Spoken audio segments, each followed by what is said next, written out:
Hvala lepa. Preverjam, če dela.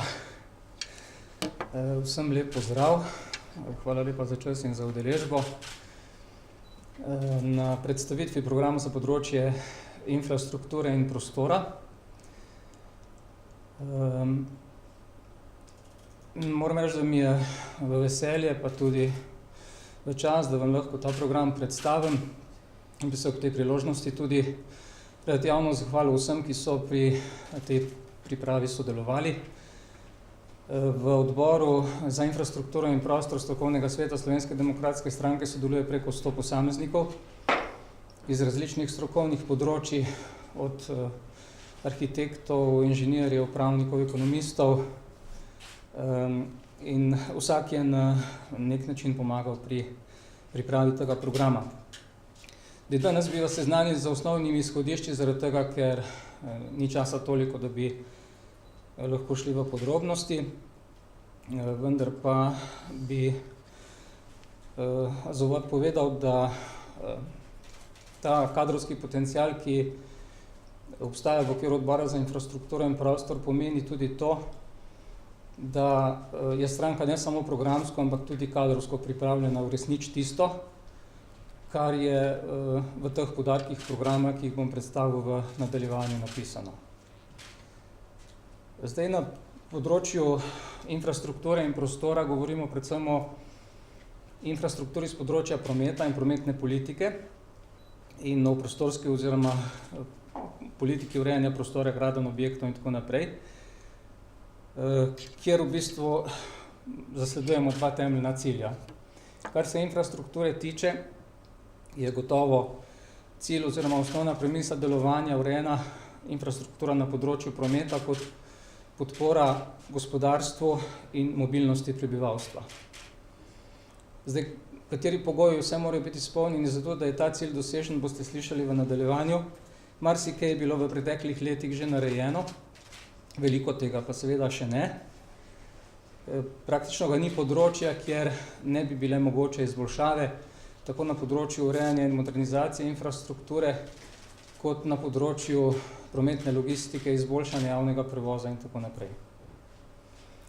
Velikokrat niti ni potrebno veliko sredstev za to, potrebna je predvsem neka vizija, program, dobra volja in seveda ljudje, ki so sposobni potem te cilje uresničiti.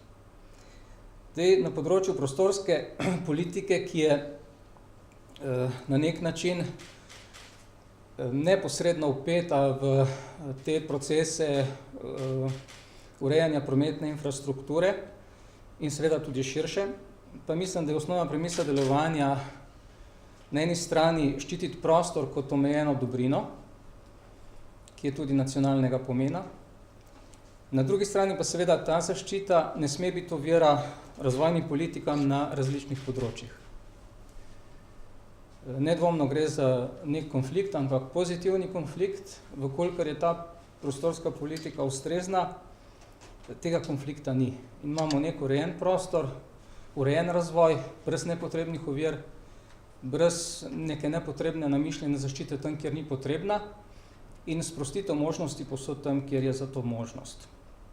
Torej, prostorska politika mora po našem mnenju na jasen in transparenten način varovati prostor tam, kjer je to potrebno, in omogočiti razvoj gospodarskih, stanovanjskih in ostalih okolij in dejavnosti ter ureditev in širitev prometne, energetske in ostale infrastrukture brez nepotrebnih ovir. Vkolikor delujemo na tem področju na tak način, potem se lahko izognemo konfliktom tako v prostoru, kot med posameznimi nosilci različnih interesov v prostoru. Zdaj, predno damo en pogled naprej, je prav, da pogledamo en korak nazaj mogoče, ali pa mogoče pogledamo stanje, v katerem smo danes, tako na področju prometa in infrastrukture na področju prometa, kot na področju prostora, prostorske politike.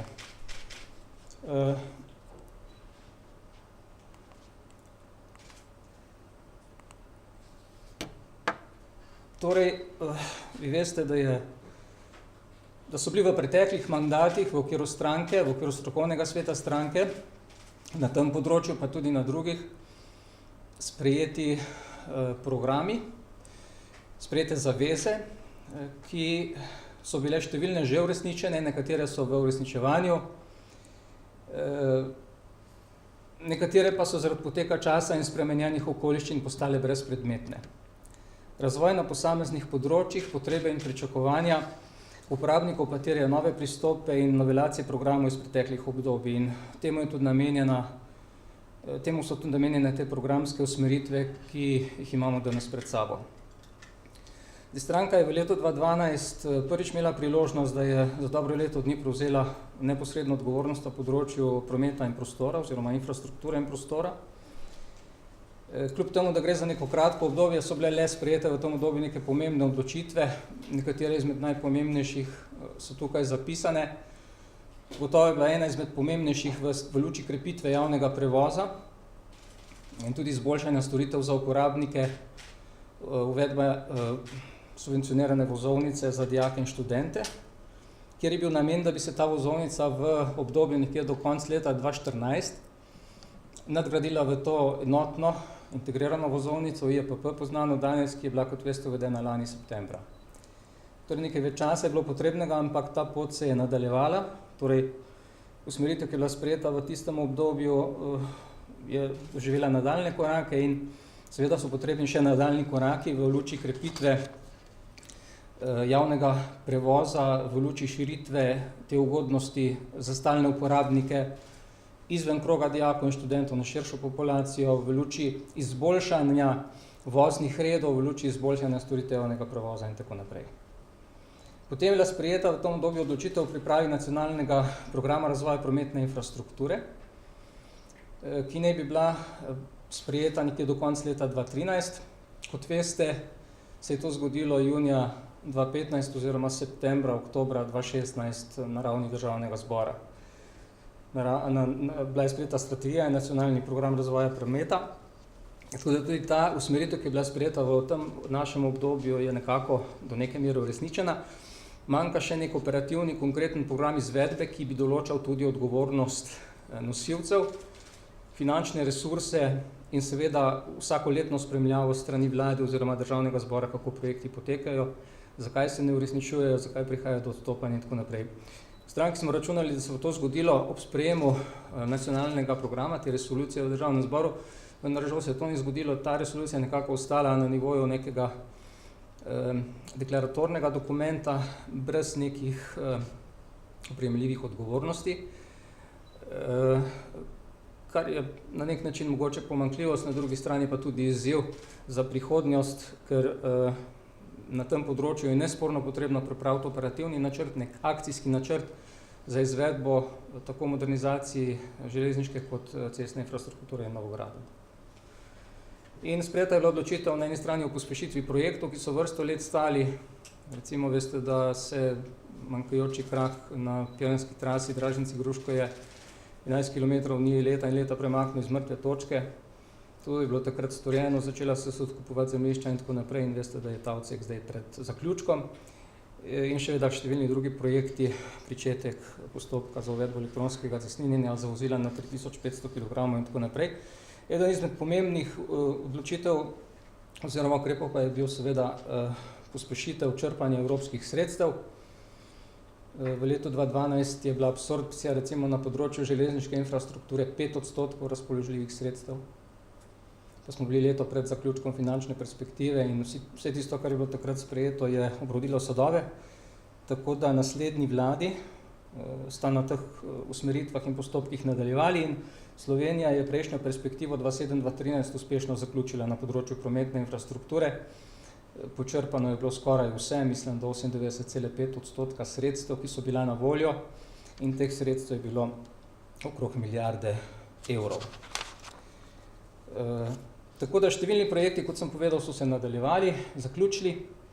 Ena izmed stvari, ki pa ni bila narejena, pa bi morala biti nekje do leta 2015, je pa ponovna prevetritev, strokovna prevetritev trase tako imenovanega drugega tira, kjer je bilo po letu 2010 jasno, da je ta trasa in ta projekt, tako kot je bil zastavljen, v povezavi z Republiko Italijo, ko je bil to še čezmejni projekt neprimeren in se seveda to ni zgodilo. Vmesto tega je ta postopek umestitve in vsega ostalega tekel naprej.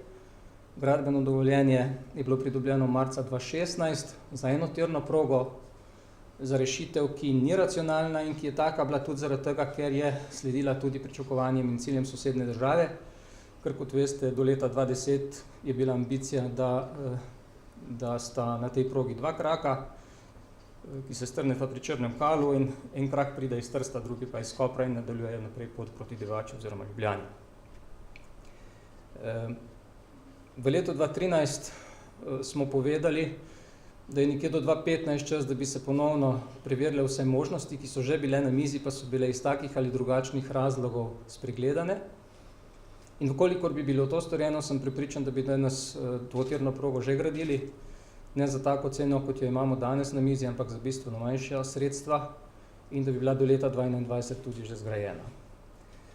Tako da to je ena izmed stvari, ki ni bila narejena in ena izmed stvari, ki naprej zaskrbljuje, je pa prihodnja finančna perspektiva za obdobje 2014 do 2020, že nekaj časa operativna, sicer za področje prometne infrastrukture bistveno manj sredstev, tretjino tistega, kar je bilo na voljo 2007-2013, samo 309 milijonov in 800 tisoč evrov sredstev je na voljo, kljub temu pa ni nekih aktivnosti, nekega operativnega programa, nekih ukrepov, ki bi omogočili racionalno in gospodarno porabo tega denarja.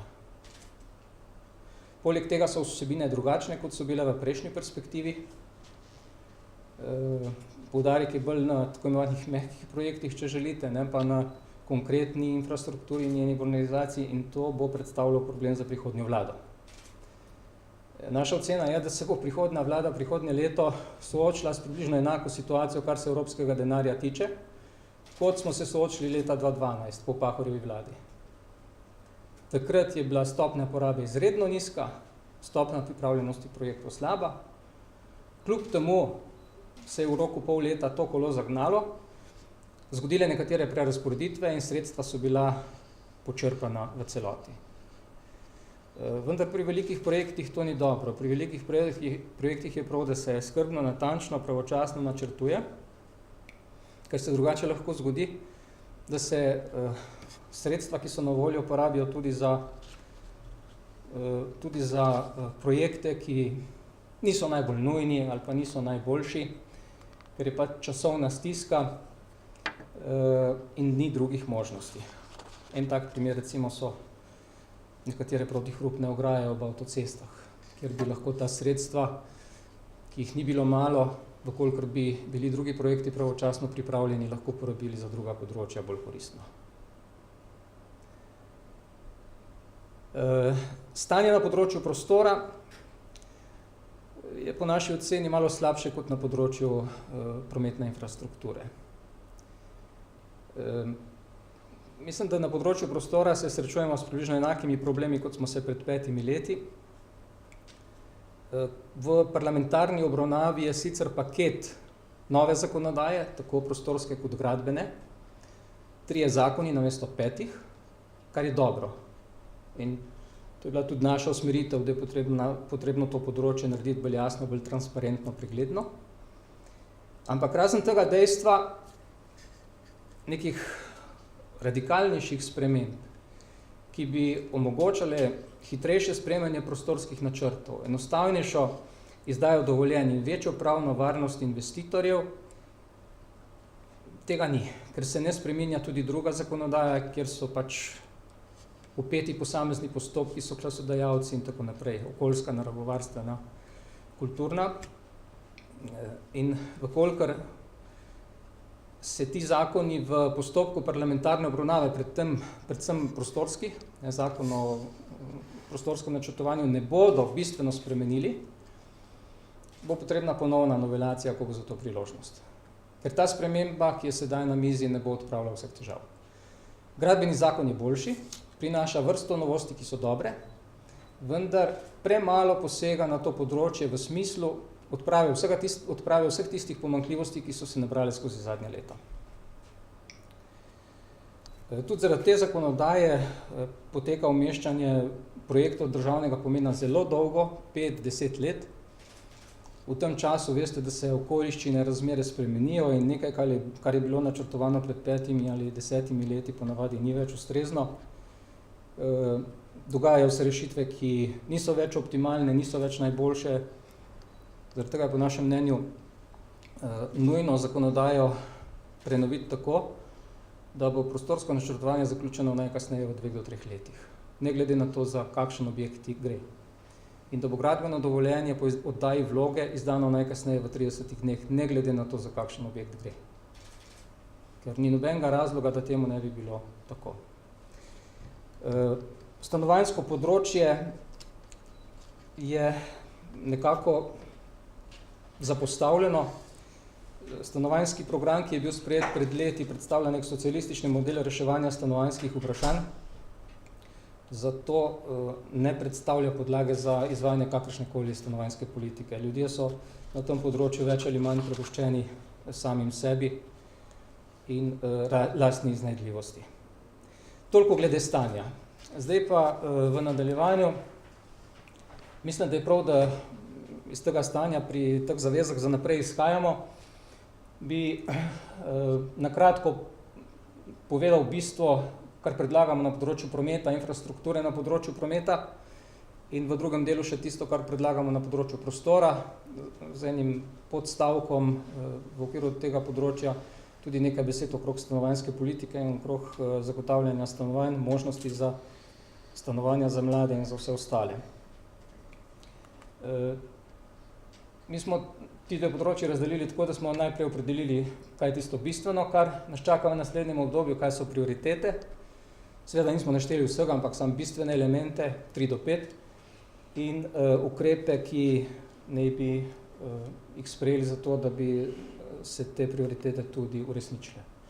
Zdaj na področju prometa in infrastrukture na področju prometa sem že prej uvodoma izpostavil nek akcijski načrt, nek operativni program, za katerega že imamo podlago v obstoječih dokumentih.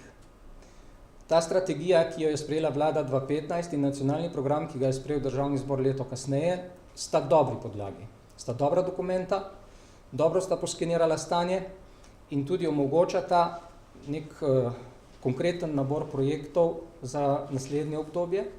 Tisto, kar manjka, je konkretnejša opredelitev nosilcev, zavezancev in njihove odgovornosti, ter spremljava vlade in Državnega zbora, ter možnost ukrepanja v primeru, da se program ne uresničuje tako, kot je bil zastavljen. Če gremo zdaj pogledati ta dva dokumenta, boste videli, kjer so tudi roki nekako okvirno opredeljeni, da nekateri projekti že zamujajo. Pa ni nobene odgovornosti za to, kar ni prav. Noben se o tem ne pogovarja. Naš namen je, da se operativni program, ko je enkrat sprejet na nivoju vlade, tudi uresničuje tako, kot je sprejet. Ker Slovenija nujno potrebuje ne samo novo progo Divača-Koper, ampak modernizacijo velikega dela preostale železniške mreže. In seveda nujno potrebuje tudi dogradnjo cestnega, avtocestnega omrežja in prenovo cest tam, kjer je ta prenova potrebna, kot tudi izgradnjo novih objektov za premostitev ozkih grl. Nekateri se že izvajajo, nekateri še ne, nekateri so v načrtovanju. Mislim tukaj predvsem na obvoznice tistih naselij, ki so prometno bolj obremenjene zaradi turizma ali tranzitnega prometa. Mislim na manjkajočo povezavo Koroške in Bele krajine, kjer je potrebno te projekte pospešiti. In naš namen je tudi, kar boste videli kasneje, da skozi dopolnitev zakona, ki omogoča zagotovitev sredstev za te investicije, dobimo sistemski vir, vnaprej predvidljiv sistemski vir financiranja, ki bo omogočil neko vsakoletno kontinuirano izvajanje teh investicij. Da ne bomo ponovno priča velikim odstopanjem, amplitudnim odstopanjem, kot se je to dogajalo v preteklih letih, pred letom 2015 in nazaj, ko se je pač investicije izvajalo na tak način, kot so bila na voljo sredstva. Ko je bila perspektiva odprta, ko se je hitelo v obdobju 2013, 2014, 2015 z zaključevanjem projektov za to, da se sredstva ne bi vračala, smo imeli velikanski porast aktivnosti na tem področju. Zdaj, po tistem je bil nek manjši upad, zdaj ponovno nekaj porasta. Zakaj? Zaradi tega, ker je še nekaj projektov iz prejšnje kohezije, ki so bili prenešeni v novo in se sedaj izvajajo.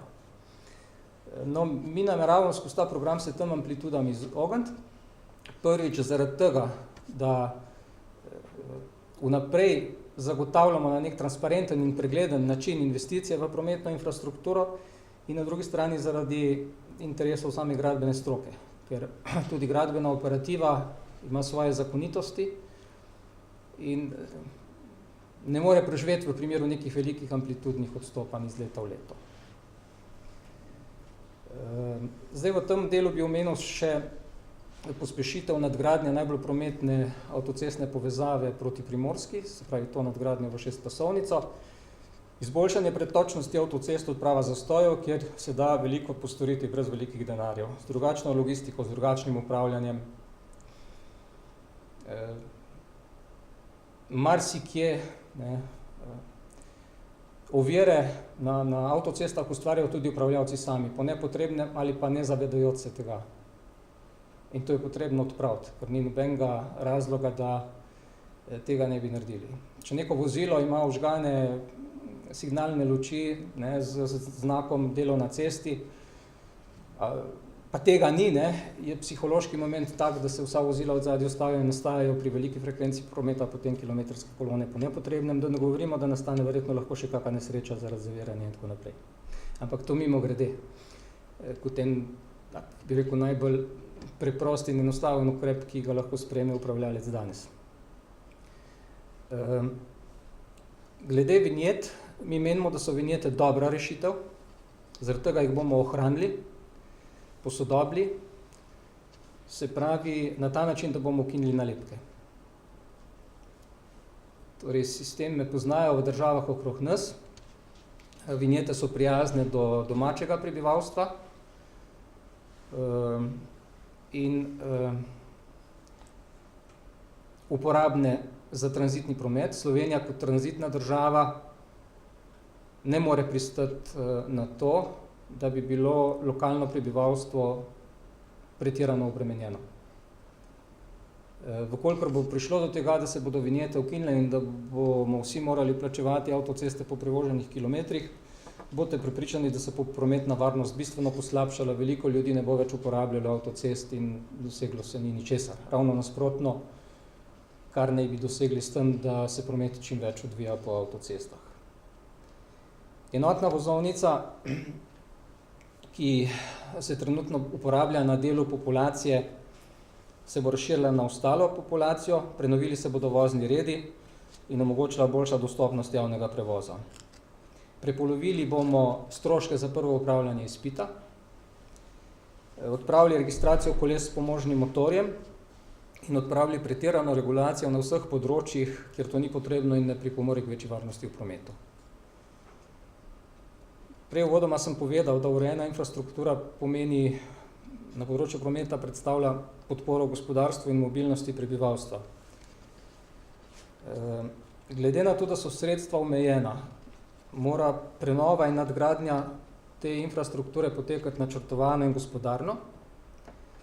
Zaradi tega bosta pametno načrtovanje in izbira najboljših ter najbolj racionalnih rešitev za dosego istega cilja osnovni premisi delovanja, ki ga bomo zasledovali v prihodnje. Zaradi tega ta večletni program z znanimi finančnimi resursi, projekti, časovnico. V okviru tega bomo seveda posebno pozornost že pri načrtovanju, predvsem pa pri izvedbi namenili tudi varnosti v prometu. Ukrepi, s katerimi ne bi dosegli te cilje, akcijski načrt na podlagi strategije razvoja prometa in nacionalnega programa razvoja prometa. Omenil sem že prej nekatere izmed aktivnosti, zaradi tega jih tukaj ne bi ponavljal. Nekaj besed bom pol kasneje povedal okrog drugega tira, ki spada tudi v ta sklop, pospešitev modernizacije in novogradenj železniške infrastrukture na obeh koridorjih, prednostno na tako imenovanem 5. koridorju. Nam nič ne pomeni, če bomo imeli supermoderno progo 27 km enotirne supermoderne proge na odseku Divača-Koper. Če imamo pa takoj naprej od Divače proti Ljubljani ozka grla, če imamo problem v Ljubljani, železniška postaja Ljubljana je največji problem. Če imamo problem naprej v nadaljni trasi tega koridorja. Spravi, sredstva, ki bodo na voljo in ki jih bo potrebno zagotoviti iz različnih virov, bo potrebno gospodarno in racionalno razporejati. Zaradi tega bomo sledili pri načrtovanju in umeščanju ureditev v prostor zelo preprosto logiko, kot bi jo sledil vsak izmed nas. Z dano količino denarja v najkrajšem času storiti čim več. Ureditev železniških postajališč, prednostno železniške in avtobusne postaje Ljubljana. Če bi tukaj obesil slikco avtobusne postaje, bi verjetno lahko videli, ali pa tudi železniške, ampak ni v tako slabem stanju, avtobusna pa je. O čem govorim? Mislim, da Ljubljana kot neka prestolnica, neke sodobne evropske države, neko moderno mesto, ki ima za cilj odličnost na vseh področjih, je nedopustno, da jo sramoti taka avtobusna postaja, kot je zadnje leto. Če pogledate v zadnjih 20-30 letih, praktično se na tej avtobusni postaji ni spremenilo skoraj nič, razen da se je neka ponudba dodatno dopolnila. Pa da je namesto tistega kioska, kjer so prodajali pečen krompirček, prodajo zdaj nekaj drugega. To je nedopustno in ni več nobenega razloga in alibija, da se to ne stori v najkrajšem času. Vkolikor bo tudi v prihodnji ovira občinski prostorski načrt, tako kot je bil v obdobju pred leti, ga bo povozil državni prostorski načrt. Ne more mesto blokirati razvoja z nekimi nerazumnimi zahtevami pri razvoju infrastrukture.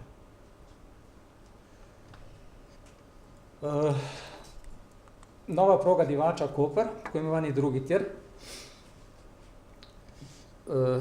Mogoče glede tega drugega tira nekaj besed, glede na to, da sva točno pred 5 meseci, 7. aprila s kolegom Bojanom Kekcem, v času, ko zakon še ni bil dokončno sprejet, ko je bila še možnost na podlagi veta državnega sveta, da se ta zakon iz zakonodajne procedure umakne, v tem prostoru predstavlja stališča, zakaj ta zakon ni potreben, zakaj je slab, zakaj je za državo škodljiv, zakaj ne bo pospešil, ampak zaviral izgradnjo te prepotrebne infrastrukturne povezave.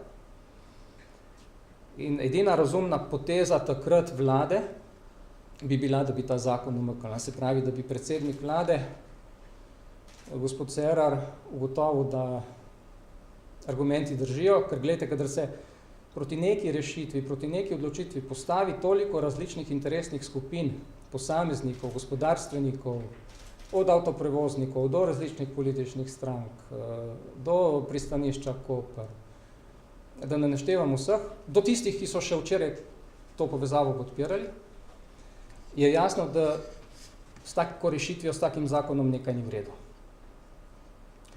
In takrat je bilo rečeno, da zakon, poseben zakon za 27 km enotirne proge potrebuje ta država za to, prvi argument, da se bo lahko prijavila na razpise za pridobitev evropskih sredstev.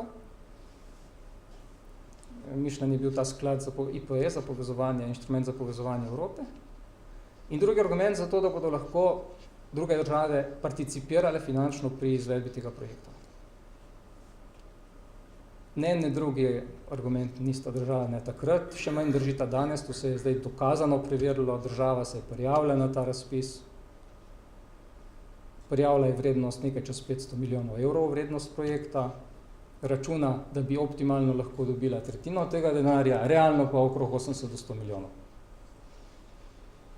Ampak 80 do 100 milijonov ni niti desetina vrednosti tega projekta. Kje je vse ostalo?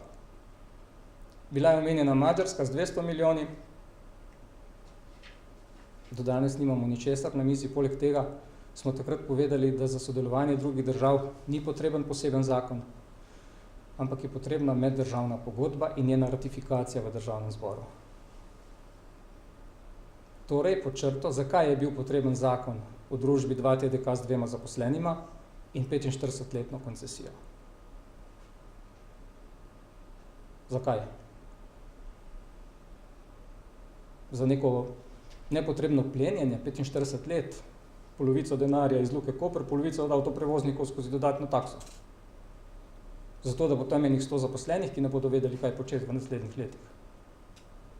Ni. Nobenega razloga ni bilo za ta poseben zakon in odgovorna vlada bi pred drugo obravnavo, ko se je 21 od 23 državnih svetnikov postavilo proti, izreklo proti temu zakonu, ta zakon iz procedure umaknila oziroma naročila svojim poslancem, da ga ne izglasujejo. Tega ni bilo storjeno, še več. Ne samo, da to ni bilo storjeno. Zaradi te neodgovornosti sedanje politike bodo davkoplačevalci plačali 4 milijone evrov več za odločanje o tem vprašanju, ki je tako in tako nepotrebno. Nedopustno je, da se ljudi sprašuje o tem. In gre samo za to, da se odgovorni preko zakona razbremenijo osebne odgovornosti, kajti morate vedeti, da še enega TEŠ6 davkoplačevalci ne bodo odpustili, da na drugi strani zagotovijo neke dobre pozicije nekaterim, ki ne bodo več na oblasti čez leto dni v tem podjetju in da seveda izbranim podjetjem omogočijo pretiran zaslužek tam, kjer to ni potrebno. Kar so pa vse slabi argumenti in slabi razlogi, torej je odločitev za ta projekt politična odločitev in to je slabo. Vendar zdaj, danes smo na točki, pač tega zakona ni več moč spraviti sveta kot z referendumom in je edina razumna odločitev seveda, da se ta zakon na referendumu zavrne in da se izpostavi odgovornost Cerarjeve vlade pri tem vprašanju. Zdaj, ne glede na to, kaj se bo zgodilo, se jaz prepričan, da ta projekt, tako kot je zastavljen, nobena izmed naslednjih vlad ne bo peljala po zastavljeni poti. Nobena. Ker ne bo prevzela odgovornosti za nov TEŠ6 in sankcij, ki bodo iz tega sledile. Vkolikor bo odgovornost naša, čez slabo leto dni, bomo najkasneje v 6 mesecih po prisegi vlade izbrali cenovno najbolj optimalno varianto, ki jo bo stroka predlagala in skupaj s to varianto tudi predlog prenove in modernizacije na preostalem, tako imenovanem 5. koridorju. Spremenili bomo DPN, gradnja bo trajala največ 4 leta, na delu trase, ker sprememba DPN-ja za gradnjo ne bo potrebna, se bo pričela takoj po sprejemu najbolj optimalne variante.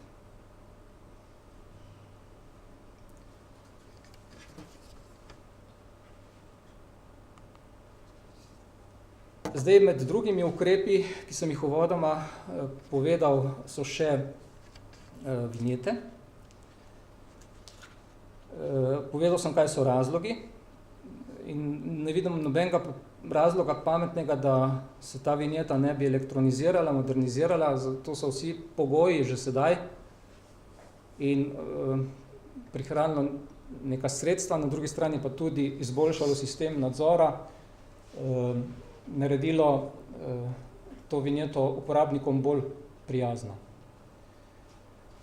Vkolikor želimo vse tisto, kar bo zapisano v operativnem načrtu izpeljati, potem bomo spremenili zakon o zagotavljanju sredstev za razvoj prometne infrastrukture, ta zakon že imamo.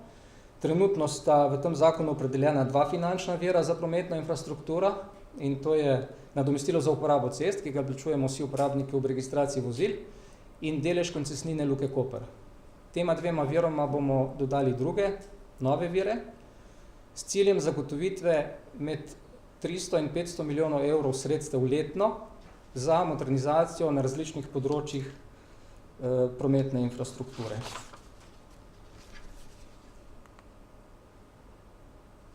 Pri enotni vozovnici sem prej omenil, da je potrebno napraviti še nekaj nalog in vkolikor želimo, da bi ta enotna vozovnica potekala na najbolj gospodaren in racionalen način, potem moramo dobiti nek organ, nekega upravljavca te enotne vozovnice, ki bo zagotavljal ustrezno izravnavo med posameznimi prevozniki, ki bo skrbel za to, da bodo vozni redi usklajeni, ki bo skrbel za to, da se bodo koncesije izvrševale tako, kot bodo podpisane, in ki bo skrbel za to, da bodo nerentabilne proge subvencionirane, ne pa tudi tiste, ki so rentabilne, kar se dogaja danes. In ki bo seveda skozi ukrepe, ki naj bi se dogajali iz leta v leto, zagotavljal vsakoletno izboljšavo in razširitev uporabe enotne vozovnice na ostale uporabnike, ki storitve javnega prevoza redno uporabljajo. Po zgledu nekaterih sosednjih držav bomo uvedli javni potniški promet po morju med obalnimi mesti in izvedli ukrepe za krepitev letalskega prometa, predvsem pa seveda pogoje za širitev letališča Portorož. Prepolovili bomo stroške za prvo pridobitev vozniškega izpita in uvedli dodatne vzpodbude za vse mlade, ki bodo vstopili v sistem upravljanja vozniškega izpita 16 letom starosti. Že zdaj se veliko mladih odloča za to pot, lahko bi se jih še več. In vkolikor bi imeli neko dodatno vzpodbudo pri tem, bi jih v ta sistem vstopilo več. Sistem se je izkazal za dobrega. Izkušnje kažejo, da tisti, ki 2 leti vozijo v spremstvu odrasle osebe, pridobijo izkušnje, ki so nujno potrebne in imajo prometno manjšo rizičnost kot tisti, ki vstopajo na področju upravljanja vozniškega izpita za 18 leti. Ta strošek pa ni tako nizek.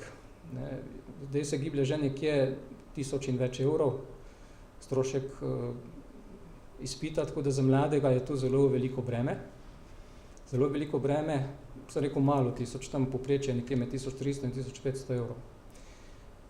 Tako kot je bila veliko breme recimo vozovnica za javni potniški promet za mlade, kjer so nekateri plačevali tudi 2500 do 3000 evrov letno, 1200 do 1500 evrov letno, zdaj pa veste, da je ta znesek tam nekje 20 do 40 evrov mesečno, se pravi 200 do 400 evrov letno, kar je bistven prihranek ob tem, da je bila ta subvencionirana vozovnica za dijake takrat uvedena, brez da bi mi dodatno posegali v proračunska sredstva. Samo različne vire smo sestavili v en kolač in iz tega naslova potem zagotovili to nadomestilo. Odprava nepotrebnih postopkov, odprava registracije koles s pomožnim motorjem. Ta ukrep gre v smislu tistih ukrepov, ki govorijo o tem, da kjer neka regulativa, kjer nek predpis sam po sebi ne pomeni večje varnosti, za udeležence v prometu je nepotreben in ta je eden izmed takih. Racionalizacija in poenostavitev postopkov za postavitev prometne in neprometne signalizacije in ostali ukrepi, ki bodo izboljšali in pocenili delovanje ministrstva, organov sestavi in družb z področja prometne infrastrukture. Zdaj o tem slednjem bi se dalo veliko govoriti. Izkušnje iz preteklih mandatov kažejo, da so tukaj možnosti za izboljšanje delovanja praktično neomejene. Je pa seveda treba imeti nek poln mandat 4 leta, ker je to neko obdobje, v katerem se lahko tisto, kar je v prvem letu zastavljeno, potem tudi skozi naslednje leta uresničuje. No in na področju prostora imamo enako bistvo prioritete ukrepi. Če povzamemo na kratko, v 2 alineji tukaj, prostorska in gradbena zakonodaja ne bo več ovira, pač pa pomoč investitorjem in stanovanjska politika bo usmerjena v zagotavljanje možnosti, da vsak pride do primernega stanovanja zase in za svojo družino. Ob tej točki je le treba povedati, da ima Slovenija eno najbolj rigidnih zakonodaj na področju varovanja in okolja in prostora v okviru Evropske unije. Eno najbolj rigidnih. In kljub temu, glejte, da je ta zakonodaja tako stroga, smo priča številnim nasprotjem, ki govorijo o tem, da nam pri varovanju okolja in pametni urbanizaciji prostora taka zakonodaja popolnoma nič ne pomaga, če za njeno izvrševanje skrbijo ljudje, ki so se z okoljem in prostorom seznanili na računalnikih, ki nimajo praktičnih izkušenj v praksi v posameznih okoljih. Kako sicer pojasniti Kemis na eni strani, na drugi strani pa primer podjetnika, gre za resničen primer izpred nekaj let. ki je na dovoljenje za postavitev dodatne hale za proizvodno embalaže za zdravila na njegovem lastnem zemljišču in ob soglasju vseh soglasodajalcev čakal več kot 5 let. Torej, ta zakonodaja je formalno izjemno zahtevna, izjemno rigidna, ni pa v funkciji tistega, o čemer sem govoril uvodoma. Kajti, če preprečuje pametne, racionalne, normalne rešitve, potem taka zakonodaja ni dobra. Seveda je prostor dobrina, ki je omejena in zaradi tega jo je potrebno varovati na pameten način. Na drugi strani pa omogočiti urbanizacijo tega prostora tako, da se dviguje kvaliteta njegove izrabe. Zaradi tega ga je potrebno varovati povsod tam, kjer je resnično ogrožen in omogočati urbanizacijo tam, kjer ta pomeni novo kvaliteto za njegove uporabnike in novo kvaliteto prostora kot takega. Mi smo pred leti zapisali, da bomo uveljavili novo gradbeno in prostorsko zakonodajo. Zapisali smo, da bo strnjena v 2 zakonih, ki bosta določila eden umestitev v prostor, drugi gradnjo objektov, no in ta tretji še v zbornicah, ki ga imamo zdaj. Torej, če tako na hitro pogledamo, Cerarjeva vlada to premisel uresničuje na prvi pogled. Formalno da, po vsebini pa ne. Prej sem povedal, zakaj ne. Tako da verjetno ta naloga po prenovi te zakonodaje, ki bo nekako omogočala, ki bo investitorjem v pomoč, ne pa v oviro, nas čaka tudi v prihodnjem mandatu. Stanovanjsko področje je posebej v tem delu omenjeno zaradi tega, ker že nekaj let v tej državi nekako ni neke stanovanjske politike. Tudi v obdobju, ko bi se moralo nekaj zgoditi, ko je kriza naredila svoje, se to ni zgodilo. Še vedno je trg najemnih stanovanj prepuščen stihiji. Državni sklad najemnih stanovanj je iz leta v leto bolj skromen. V naši zakonodaji ne bi bile občine tiste, ki skrbijo za stanovanja za tiste z najnižjimi prihodki. Seveda ne morajo, ker so prepuščene same sebi, nimajo virov. Višina neprofitne najemnine, kot veste, ne omogoča povračila vložka, zaradi tega ni drugih investitorjev, kot je to primer v svetu, zasebnih skladov, pokojninskih, zavarovalniških in tako naprej. Program, ki je bil sprejet pred nekaj leti, stanovanjski program, pa ne vsebuje ukrepov primernih časov, v katerem živimo. Tako da je to področje izjemno podhranjeno trenutno in je zaradi tega posebej predvidenih nekaj ukrepov za vzpodbuditev tako trga najemnih stanovanj, kot za olajšanje poti do pridobitve prvega stanovanja za mlade družine. Zdaj, ukrepi, ki jih bomo zasledovali, so prenova gradbene in prostorske zakonodaje. Ta nova zakonska ureditev bo odpravila nepregleden sistem soglasodajalcev z večjo vlogo ministrstva, ki je pristojno in odgovorno za prostorsko politiko. Odpravlja bo nepregleden in kompliciran sistem vrste objektov za gradnjo. O gradbenem dovoljenju bo odločitev sprejeta najkasneje v 30 dneh in izboljšana bo pravna varnost investitorjev. Izkušnje kažejo, izkušnje iz prakse, da si velikokrat pristojni in odgovorni različno razlagajo isto zakonsko materijo. Uradniki na neki upravni enoti in gradbeni inšpektor popolnoma diametralno nasprotno. Največ problemov je bilo pri tako imenovanih enostavnih objektih, tam, kjer ni potrebno nič, nobenega papirja, razne lope, drvarnice in tako naprej. In iz tega razloga je smiselno vesti sistem priglasitve za vse vrste objektov. Tega nova zakonodaja, ki je v proceduri, ne predvideva. Ampak bi bilo nujno potrebno zaradi večje pravne varnosti in zaradi preglednosti nad prostorom in tudi zaradi tega, da se končno enkrat uredi prostor kot tak v celoti. Zelo pomembno je, da se bo skrajšal čas prostorskega načrtovanja tako na lokalni kot na državni ravni. Povedal sem, preko katerih mehanizmov. Spremenjen bo pristop k prostorskemu načrtovanju na nivoju države in občin. Preverili bomo vse sprejete umestitve objektov državnega prometa v prostor in jih spremenili tam, kjer so zaradi časovne distance in spremenjenih okoliščin postali neuresničljivi. Ne samo drugi tir, gre še za kar nekaj drugih objektov, ki so bili umeščeni v prostor na podlagi dolgoletnega načrtovanja, 5, 10 in večletnega, in za katere se je pokazalo, da bi bila njihova izvedba negospodarna, neracionalna in da bi se dalo iste probleme uresničiti za drugačno rešitvijo. Kjer bo spet kdo rekel, ja, ampak potem je potrebno nov DPN sprejeti, res je, treba ga je. Ampak če je bilo mogoče neko lakirnico za zasebnega investitorja v nekaj mesecih umestiti v prostor na prvovrstnem kmetijskem zemljišču, potem je verjetno mogoče v nekaj mesecih umestiti v prostor vsak infrastrukturni projekt državnega pomena na nekvalitetnem zemljišču. In temu bomo sledili. Stanovanjska politika, sem povedal, bo usmerjena v zagotavljanje možnosti, da vsak pride do primernega stanovanja zase in za svojo družino. Kaj to pomeni? Nekdo, ki živi pri starših, pa si želi z adaptacijo mansarde urediti, bo pač dobil ugoden kredit. Nekdo, ki želi kupiti stanovanje, pa ni kreditno sposoben, bo preko garancijske sheme Republiškega stanovanjskega sklada ali pa kakve druge institucije dobil garancijo, odplačeval najem določeno časovno obdobje in če se bo v roku 5-10 let odločil za nakup stanovanja, ga bo lahko odkupil, pri čemer se mu bodo vse plačane najemnine odštele odkupnine. To je tako imenovani najem z možnostjo kasnejšega odkupa. Tisti, ki ne zmorejo plačevati najemnine, bodo dobili povrnjen del stroškov v okviru socialne politike, ne glede na to, ali gre za javno ali zasebno stanovanje, in sprejeti bodo seveda tudi vsi ostali ukrepi, ki bodo omogočili gradnjo stanovanj z namenom kasnejše oddaje in ukrepi, ki bodo oživili najemni trg stanovanj v celoti.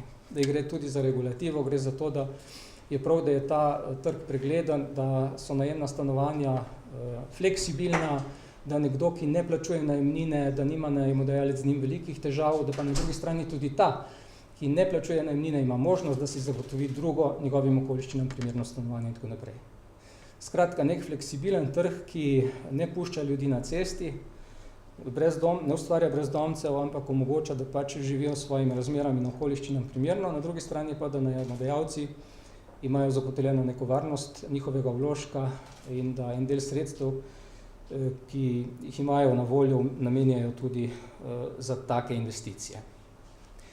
Torej, jaz sem bil, moram reči, malo dolg, ampak kljub vsemu mi dovolite ob zaključku še par besed.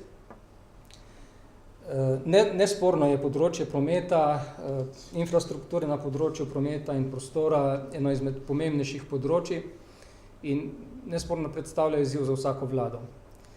Od pravočasno sprejetih ukrepov, smotrnega, pravilnega in dolgoročnega načrtovanja ter gospodarne rabe sredstev je odvisen razvoj celotne države. Slovenija ima izjemno ugodno geostrateško lego. Izjemno ugodno. Vpeta je v mednarodne prometne tokove, vendar pa nam ta lega in ta vpetost v naslednjih 10 letih ne bo dosti pomagala, vkolikor se naša infrastruktura, predvsem železniška, ne bo v celoti ustrezno posodobila in prenovila in nadgradila. Zaradi tega tukaj nekega časa in odlašanja ni več, zaradi tega ni pametno izgubljati časa z razglabljanji o neprimernih rešitvah, ampak strniti vrste in poiskati najboljše rešitve za posamezne ukrepe. Seveda je prostorska politika pri vsem tem ključnega pomena. Če traja umeščanje infrastrukturnih projektov državnega pomena v prostor 5 ali več let, je taka prostorska politika prej ovira kot podlaga nadaljnjemu razvoju. In tu so bile tudi nekako premise, ki so nas vodile pri predlaganju posameznih ukrepov na tem področju. Toliko z moje strani, hvala lepa za pozornost.